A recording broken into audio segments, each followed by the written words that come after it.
O tema desse vídeo é um tema de difícil explicação e que levaria horas para a gente conseguir abarcar todo o processo que faz a família ser tão importante assim para o nosso cérebro, ou seja, para nós mesmos, porque não tem como a gente separar o nosso cérebro da gente. Isso faz com que a gente pense, por que mesmo pessoas que dizem não gostar da própria família sofrem quando se afastam dela? Para a gente explicar isso, a gente tem que pensar o seguinte: primeiro, antes de aprendermos a amar alguém, aprendemos a depender de alguém. Essa ideia da dependência vem desde os primórdios da nossa própria existência. Quando a gente é um bebê, por exemplo, a gente depende totalmente de algum cuidador ou cuidadora. Não tem como a gente sobreviver se nós não formos cuidados, se nós não dependermos de alguém que vai prover segurança, alimentação e tudo mais. Aí, a questão para a gente pensar fica então a partir da psicologia comportamental e falando então principalmente aqui, ó, de reforço e punição, da gente entender como durante o nosso processo de crescimento e desenvolvimento, essas duas questões aqui começam então a fazer parte da nossa vida. Ou seja, a cada vez, por exemplo, que a gente chora e recebe alguma coisa da qual a gente está precisando ou querendo, a gente é reforçado pelo choro, ainda que muitas vezes esse reforço venha acompanhado de uma punição.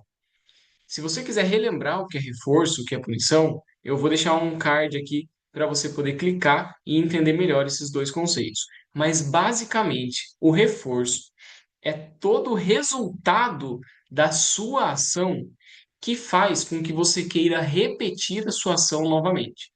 Punição é o contrário, é quando você faz alguma coisa e o resultado do seu fazer diminui a chance de você fazer aquilo novamente.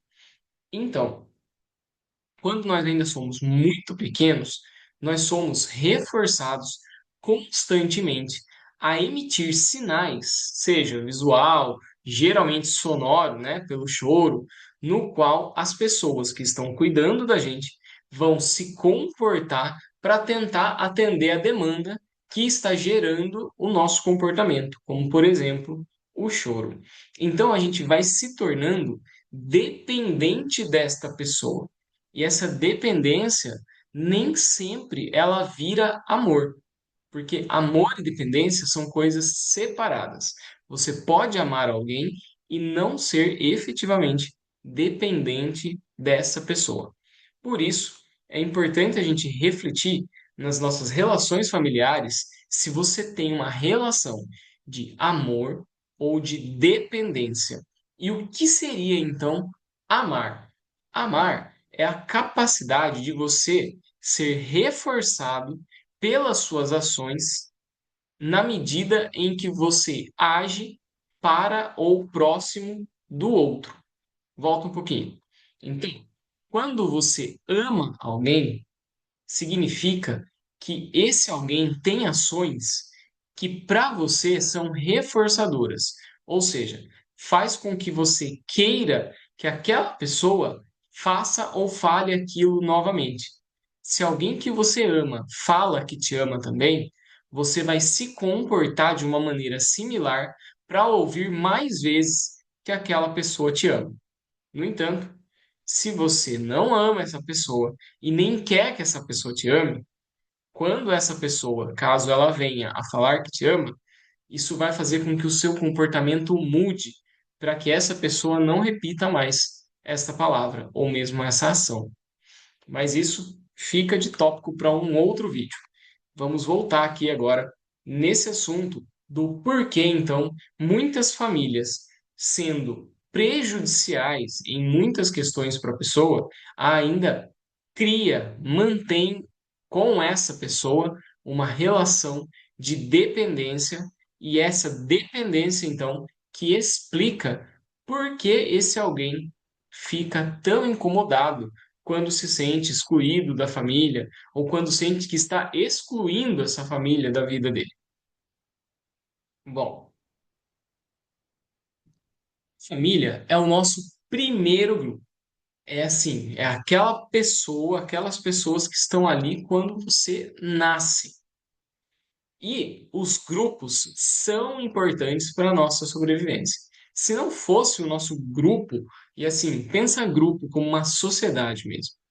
Você não teria a roupa que você está vestindo, você nem teria esse computador ou esse celular, você não teria quase nada do que você tem, porque 99% das coisas que você tem não foram produzidas por você, foram produzidas por um grupo social. Aliás, por muitos grupos.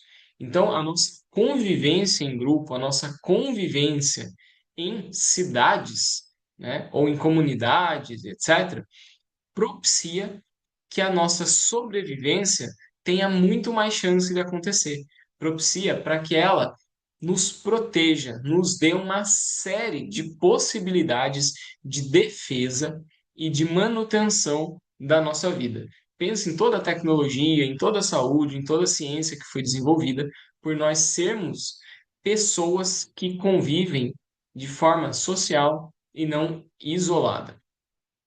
Mas isso tudo só vai ter sentido caso a gente de fato se sinta pertencente a um grupo. Se você se sentir aqui, ó, totalmente solitário, sem se encaixar em nada, então você vai se sentir muito provavelmente mal com tudo isso. Ainda que as pessoas ao seu redor não pareçam assim tão legais. Mas você vai se sentir o diferente, o excluído. E isso dá pra gente uma sensação de fragilidade. Por isso, a dependência da família faz tanto sentido. A família na nossa sociedade, e esse é um conceito criado na nossa cultura, não é uma questão biológica, né? Mas a família para a nossa sociedade seria então aquele grupo de pessoas que estaria ali para tudo, independente do que você fizesse. Então, fica duas vertentes de punição para o seu comportamento de se isolar da sua família. O primeiro comportamento de punição é de você ser ingrato com essas pessoas que, em teoria, faria de tudo por você. E a segunda contingência de punição é você diminuir, pelo seu comportamento de se isolar deles, as chances deles poderem fazer por você o que eles fariam por ser a sua família. Então, tudo isso é uma construção social que serve para nos dar a sensação de segurança, de ter um amparo, de ter alguém por quem a gente depende.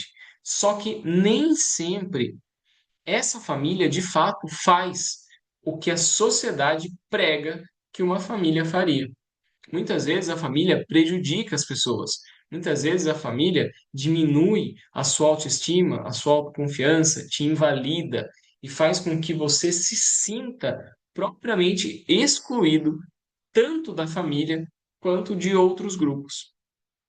Por isso, a gente precisa entender qual é a nossa relação com a nossa família, para a gente também entender o quão próximo nós queremos e podemos estar deles, para que essa relação, então, não seja próxima demais ou distante demais, para que ela fique num meio termo saudável, tanto para você quanto para todos os outros membros.